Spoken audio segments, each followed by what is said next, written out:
Did Ted Lasso lose its way? And is the problem that it changed, or we did? Ted Lasso was always a surreal show that owned its over-the-top positivity, however absurd many of its moments would feel in the real world. It's popping out to say cuckoo. But as the seasons go on, having almost all of the characters evolve to a state of such emotional health, and to be guided in all their decisions by kindness and self-sacrifice, feels disconnected from human nature and how almost everyone we know acts. So how did it all go wrong? I feel like I've lost my wings, right? In 2020, people latched onto Ted's light side energy as a breath of fresh air amidst 2020's early pandemic fear and isolation. He was virtually bringing us all together. And sure, when it came time for seasons 2 and 3, we were collectively in a less emotionally needy and less earnest place. But it's not just that. The show's writing also went from cutely saccharine yet lovable to just a little too unbelievable. Not one joke about me being a dumb American? Come on, man.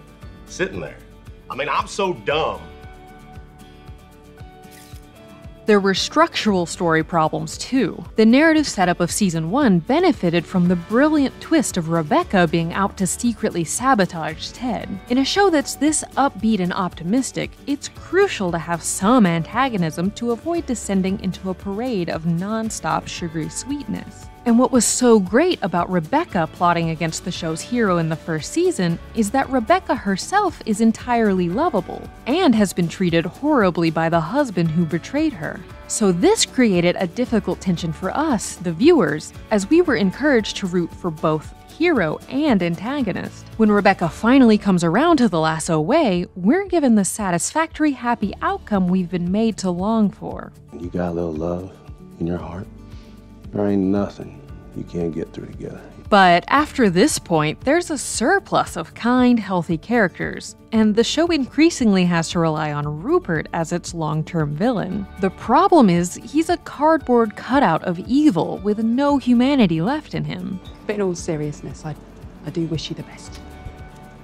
Because you are the f***ing worst. Which actually starts to feel confusing given that seemingly everyone else in this entire show is capable of redemption. Even Jamie's cruel dad is briefly seen at rehab. Season 2 grapples with its excess of happiness by turning on Ted a little, interrogating his unfailing smile as a form of toxic positivity, and putting him into therapy for panic attacks that stem from all that he's bottled up. It's a good way to make a point that the answer here isn't just to put on a happy face and repress what's bugging you. And it wouldn't work to have Ted feel like some kind of superhero forever. But the shift also means that, in addition to losing Rebecca's sabotage, the second season also loses Ted's pure joyfulness. And the result is a little more lifeless. The series almost gets its footing back at the end of season 2, with the, again inspired, twist of Nate turning to the dark side. Nate's gradual descent throughout the season, culminating in his dramatic betrayal, works and feels real because it hinged on all the valid feeling complaints about Ted's way that many of us, if we're honest, might have to confront if working with this guy in a professional context.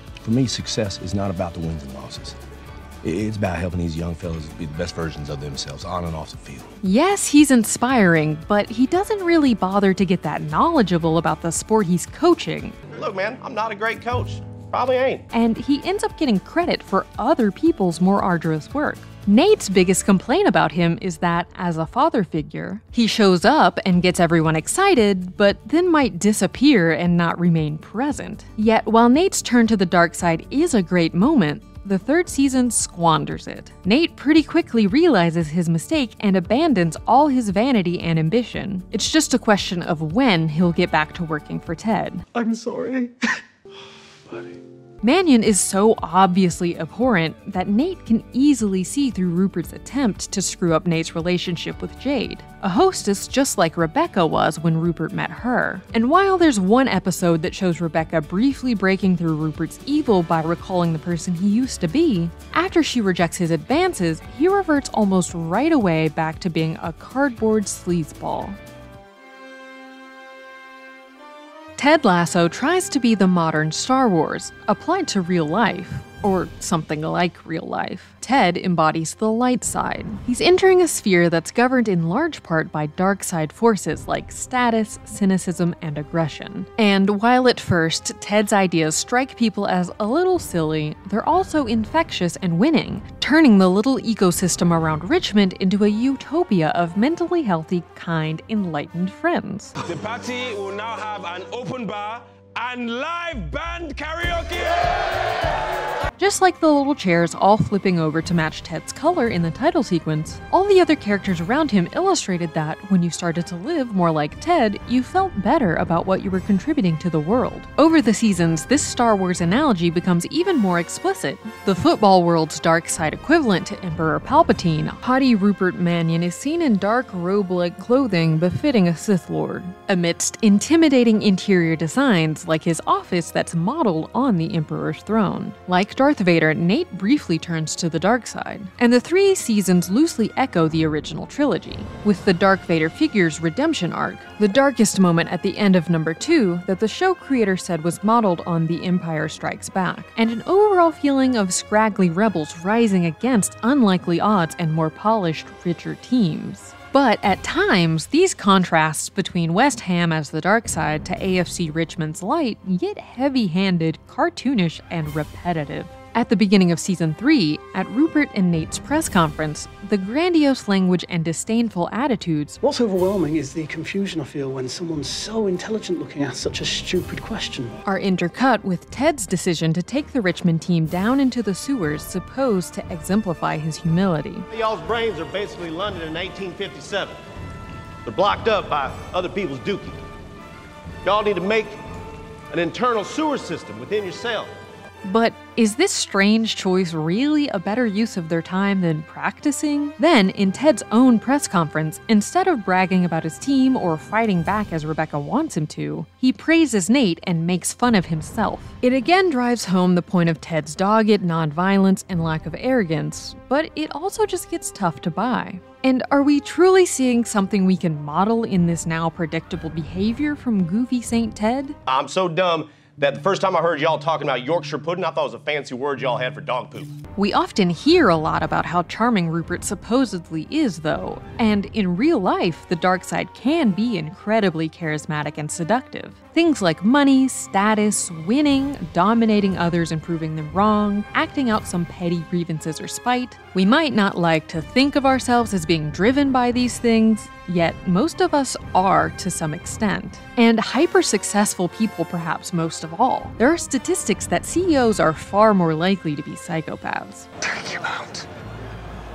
Are you joking? Some of the most successful Premier League coaches, like Jose Mourinho, who Nate seems to recall when he's working for West Ham, have been known for being openly arrogant, grandiose, and aggressively competitive. If we'd even watched Nate live out a more fleshed out, longer Darth Vader arc at West Ham, still ending in his redemption, this would have resulted in more emotional reality and been a better reflection of the social world we all confront day in, day out. Maybe one way to think of the light side or Lasso way versus the dark side or Mannion way is really interior life versus exterior life. When we put external things first, like dominating, being the best, or proving everyone wrong, the show argues that that makes us empty and miserable. I'm not playing the game like that. You do what I say, or you are done. Meanwhile, a key tenet of the Lasso way is that you can't get hung up on the external result. The team gets relegated at the end of Season 1, and in the finale, while they win, they still come second in the league. Yet Lasso still scores because winning comes second to making the players their best selves. The New York Times writes that, contrary to sports movies' usual redemption arc of winning in order to overcome your problems, Lasso suggests the reverse. You can't win if you aren't right within. At numerous points, the show does make us feel that by becoming your healthiest self, you become more successful professionally. In certain ways, this can be true. Take examples like Jamie taking on a rigorous training regimen, Keely growing up and focusing on her own plans more than men, Rebecca building a supportive ecosystem around her team and giving them the space and time to build progress on solid foundations. Ted repeatedly references John Wooden's Pyramid of Success, which is all about these values. And Richmond's third season success on the field is based on implementing total football, which Ted reinvents in Amsterdam, and is the football embodiment of everything he's been teaching them off the field. Total football is about constant movement. Players are no longer in set positions. Defenders are free to attack. Attackers are trusted to defend. It's about taking risks and supporting each other's choices. Yet in real life, there are also times where just sticking to the Lasso way and always putting this teamwork first could mean you won't come in first, because unfortunately, sometimes there's a conflict between success and being a good, mature person. Sometimes making a big professional win requires working so hard you make unpleasant sacrifices in the rest of your life. Hiring employees based on friendship and emotional health isn't always going to yield the most talented candidates. And while this disconnect is sort of underlined in Richmond not winning the league, most of the time when they do succeed, it's portrayed as a result of emotional maturity rather than at odds with it. Nate's return and his coming back to the team as assistant kitman teaches him his lesson and has poetic justice for this previously overambitious and status-obsessed manager. But Nate is also a genius, as his father acknowledges. A genius. You're brilliant, son. You've always seen things other people couldn't. Just as Ted evidently didn't either. So in the end, when Roy becomes the manager because he's apparently making therapeutic and emotional progress, it leaves us wondering about Nate. Sure, the plot with Nate's dad ends up implying Nate didn't really want success aside from his dad's pressure, but this arguably feels like a cop-out. Nathan, be successful. Don't be successful. I never cared about any of that. I just want my son to be happy. Is Nate's true karma just to remain an assistant for years when he's the most talented coach maybe in the whole league? And is there no way for him to care about reaching a high level in his field that's still in line with the Lasso way? Likewise, the ending for Keely's romantic triangle with Roy and Jamie feels a little like an after-school special reminding us that a woman doesn't need a man, rather than a choice grounded in emotional reality. You should just pick. You pick which one of us you want to end up with. So I get to choose? True, there are good reasons for her turning down both men. One broke her heart in part because he couldn't handle her success, and the other she dated so long ago it might feel like regressing to an earlier version of herself. But instead of processing any of that, the scene is a cutesy rejection of the guy's unevolved male impulse to fight like Neanderthals for her. Which for? What are we, Neanderthals? Yeah, and we're not. And her shutting the door in their faces, while they immediately accept she's right. We're f***ing idiots. Perhaps the most surreal part of Ted Lasso is its portrayal of soft masculinity. The cornerstone of this enlightened update to the sports comedy genre starring mostly male characters. All right, we gotta do it. All-time favorite Julie Andrews character, go.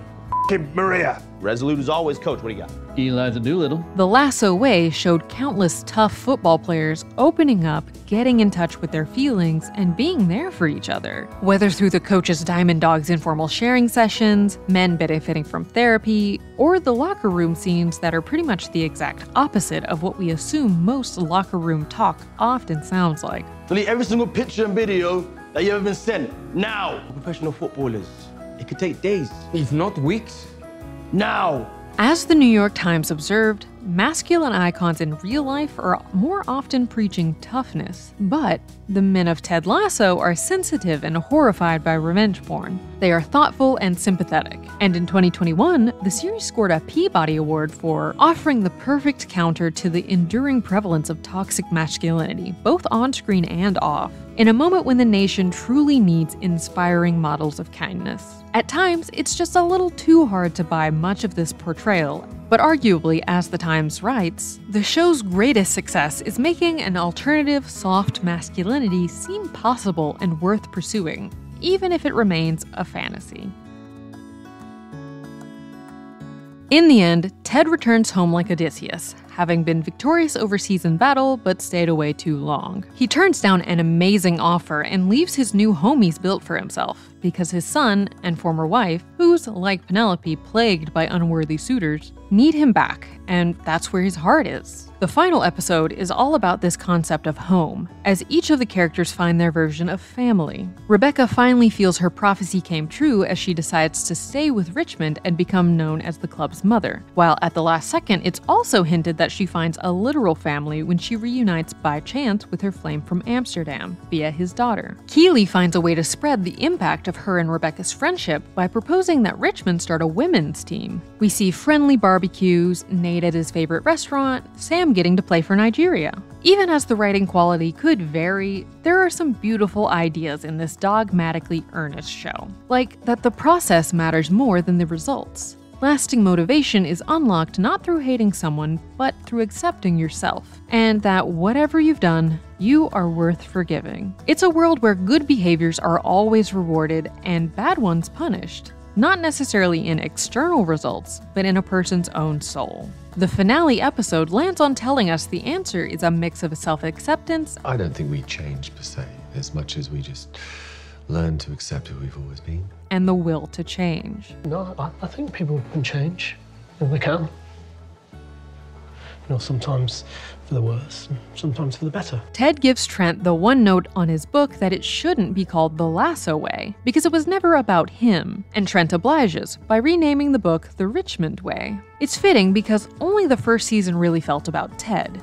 After that, he faded more into an ensemble, and the other characters got to shine more. And the point is that by living this light side way, any of us can become a Ted with a positive impact on others around us. And while a lot of the writing as it wraps up feels awkward and a step down from the series' high points, Ted Lasso has always left us with love and respect for its large cast of characters, and an appreciation for any human's attempt to make the world better. The show that's the epitome of a feel-good comedy was determined to be itself both when that was more in vogue and even when it wasn't. It had a mission to put something positive into the world, to spread the light way, or the Lasso way, or the Richmond way, or whatever you want to call it. And while that doesn't make it the most believable show, and the quality could be deeply uneven, that's a legacy to be proud of. That's The Take. Click here to watch the video we think you'll love, or here to check out a whole playlist of awesome content. Don't forget to subscribe and turn on notifications.